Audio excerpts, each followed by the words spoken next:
அடுத்த சாரி என்னன்னு பாத்தீங்கன்னா நம்ம காட்டன் தான் பார்க்க போறோம். நீங்க சொல்ல நினைக்கலாம் என்ன ஒரு சாரிக்கும் ஒரு பக்கமா பேசிட்டு வராங்க.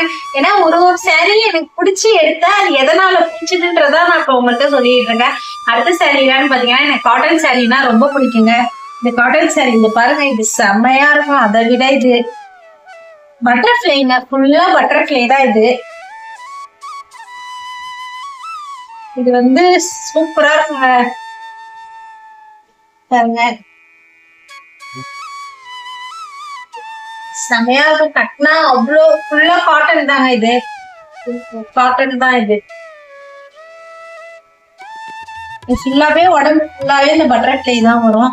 இது வந்துங்க தீபாவளிக்கு துணி பசங்களுக்கு மாமியாருக்கு அங்க ஆயாவுக்கெல்லாம் எடுக்க போயிருந்தேன். அப்ப வந்து எனக்கு துணி எடுக்க போற ஐடியாவே கிடையாது. இந்த சாரி பார்த்தோன்னே எனக்கு ரொம்ப பிடிச்சிருச்சு. அதனால